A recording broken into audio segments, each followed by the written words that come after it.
तो सर्वे से जुड़े आज के अंक में हम भारतीयों के कर्ज व्यवहार को लेकर के जानेंगे और हमें पता चलेगा कि 2023 के दौरान कितने भारतीयों ने कर्ज लिया है और 2022 के मुकाबले कर्ज लेने वालों के आंकड़े में क्या कुछ बदलाव हुआ है। हम ये भी बताएंगे कि भारतीयों ने किस तरह का कर्ज ज़्यादा लिया हुआ है और अगले एक साल के दौरान वे किस तरह के कर्ज लेने की प्लानिंग कर रहे हैं।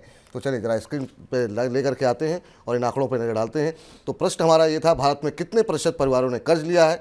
अब देखिए यहाँ पर आंकड़ा पिछले 2022 के मुकाबले 2023 में डबल हो चुका है। 11% से बढ़कर के ये आंकड़ा 22% हो गया है और वहीं पर जिन्होंने कर्ज नहीं लिया है उनकी संख्या घटती हुई दिखाई दी है 78%। सर आपसे जानना चाहेंगे, सीधे 22 से 23 में सीधे डबल हो गया, क्या कुछ आंकड़े के इनसाइट्स हैं? ये बेहद चौंकाने वाला आंकड़ा इस सर्वे का, और इस सर्वे के आंकड़े को गहराई से हम समझने की कोशिश करें तो 2022 से 2023 के बीच में भारत में कर्ज लेने वालों की संख्या बढ़ी है और ये वही समय था जब भारत में ब्याज दरें सबसे ज़्यादा ऊंची थी और इस ऊंची ब्याज दरों पर कर्ज लिया गया। अब आप जब भीतर उतर कर देखें तो आपको समझ में आएगा ये कर्ज कहाँ लिया गया है। आंकड़े हम आपको दिखाएंगे, लेकिन ऐसे समय में एक तो भारत में बहुत छोटा सा हिस्सा है जो कर्ज का पात्र है, जिसे कर्ज मिल सकता है बैंक से, क्योंकि एक बड़ी आबादी 80-90 करोड़ लोग तो कर्ज के ही पात्र नहीं है, उनके तो बैंक में अकाउंट ही सीमित तौर पर है। तो जो कर्ज ले सकते थे उनके कर्ज में बड़ी बढ़ोतरी हुई है। क्यों हुई है, कहां कर्ज की बढ़ोतरी हुई है, हम आगे आपको बताएंगे, लेकिन ये उस चिंता का संकेत है जिस चिंता को आप रिजर्व बैंक की तरफ से आते देख रहे हैं, जब रिजर्व बैंक ने बार बार बैंकों से कहा कि उन्हें अपने रिटेल कर्ज पर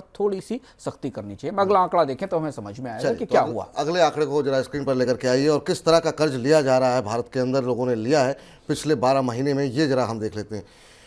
पर्सनल लोन जो कि सबसे महंगा कर्ज होता है वो 11% लोग ले रहे हैं। होम लोन के लिए 8%, ऑटो के लिए 4% और एजुकेशनल लोन के लिए महज 2%। क्या ये आंकड़ा है जिसकी वजह से आरबीआई परेशान था? और इतनी महंगी ब्याज दरें सर क्रेडिट कार्ड पे तो और भी ज़्यादा दिक्कतें हो जाती हैं। 11% पर्सनल लोन, ये बड़ी चिंता की बात है। हाँ विपुल, और इसीलिए हम कहते हैं कि इसे भारत की जेब की धड़कन है। मनी9 का सर्वे जो भारत की पर्सनल फाइनेंस की पल्स है उसके करीब है और ये पल्स हम आपको यहाँ दिखा रहे हैं। जो बात आप लगातार सुन रहे थे कि भारत में पर्सनल लोन और कर्ज बढ़ रहे हैं, जो पूरी 11% की बढ़ोतरी परिवारों के कर्ज में हुई, उसमें अधिकांश कर्ज बढ़ा पर्सनल लोन के तौर पर। यानी जो बैंकिंग उद्योग के आंकड़े बता रहे थे, परिवार के आंकड़ों ने उस बात की, परिवारों के कर्ज के आंकड़ों ने, मनी9 के सर्वे ने उस बात की पुष्टि की कि भारत में सबसे ज़्यादा लोगों ने पर्सनल लोन लिया। और क्यों लिया? क्योंकि पर्सनल लोन भारत में एक तो छोटे आकार के थे, 1 से 1.5 लाख रुपए और 2 लाख रुपए के तक के थे, और ज़्यादातर पर्सनल लोन या क्रेडिट कार्ड के लोन खर्च की ज़रूरतें पूरी करने के लिए गए, क्योंकि पिछले एक साल में आय तो बढ़ी नहीं, लोगों की आय में न बढ़ोतरी होने के कारण क्रेडिट कार्ड पर बारोइंग हुई, क्रेडिट कार्ड पर खर्च किया गया। इसकी तुलना में अगर आप होम लोन देखें उसकी बढ़ोतरी कम है और इसीलिए आपको दिखाई देता है कि सस्ते मकान नहीं बिके।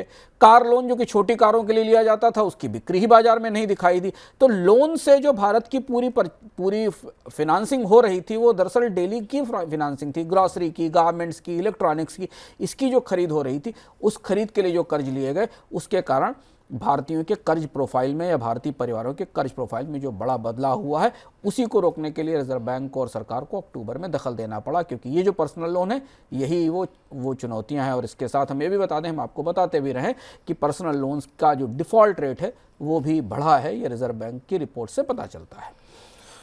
रोज़मर्रा की ज़रूरत पूरी करने के लिए लोग कर्ज ले रहे हैं। चलिए अगले आंकड़े पे, अगले साल के जरा आंकड़ों पे नज़र डालते हैं कि आखिर में अगले साल की क्या प्लानिंग कर रही हैं। अगले 12 महीने में कितने भारतीय किस तरह का कर्ज लेना चाहते हैं।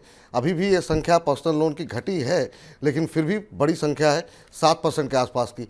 होम लोन 10% लोग लेना चाह रहे हैं। ये सपना है मेरे ख्याल से, लोग कहते हैं, कई बार ऐसा होता है कि भाई पैसे की प्लानिंग अगर नहीं हो पाई तो शायद उनको कैंसिल करना पड़े। ऑटो लोन लेना चाह रहे हैं, 5% लोग गाड़ी खरीदना चाह रहे हैं। एजुकेशन लोन सबसे कम 2% लोग लेना चाहते हैं। अभी भी सर आंकड़ा घटा है पर्सनल लोन का, लेकिन अभी भी लोग पर्सनल लोन ही 7% के आसपास का आंकड़ा है ये भी अभी। हाँ बिल्कुल, हमने इसके जरिए जानने की कोशिश की कि लोगों की एस्पिरेशंस क्या हैं, उनकी उम्मीदें क्या हैं, वो आने वाले को लेकर, कर्ज को लेकर कैसी प्लानिंग कर रहे हैं। तो पर्सनल लोन पिछले बार से कम दिख रहा है। देखिए जैसे जैसे ब्याज दरें बढ़ना शुरू हुई और लोगों को लगा कि पर्सनल लोन महंगा पड़ रहा है तो उसमें कमी आ रही और थोड़ा डिस्करेजमेंट भी बैंकों ने किया। होम लोन को लेकर उम्मीद अच्छी दिखाई देती है कि 10% परिवार होम लोन लेना चाहते हैं। फिर यहाँ बताएं कि भारत में कर्ज की पात्रता रखने वाले परिवार बेहद सीमित हैं और उनमें से भी अगर 10% परिवार होम लोन लेने की इच्छा रखते हैं, यानी कि उनकी एक प्लानिंग है, वो मकान खरीदना चाहते हैं या मकान बदलना चाहते हैं या नया मकान लेना चाहते हैं। बाजार में उनको अगर मकान मिलेगा तो शायद भविष्य के ग्राहक और खरीदार हो सकते हैं। ऑटो लोन को लेकर थोड़ी सरप्राइजिंग पिक्चर नजर में आई, जिसकी सबसे ज़्यादा चर्चा होती है। वहाँ लोग शायद अगले साल कार और बाइक खरीदने की उतनी योजनाएं नहीं बना रहे हैं। इसलिए ऑटो लोन लेने वालों की संख्या, केवल परिवारों की संख्या 5%। एजुकेशन लोन का पोर्टफोलियो अभी बनना भारत में शुरू हुआ है, इसलिए एजुकेशन लोन का नंबर हमें काफ़ी छोटा दिखाई देता है।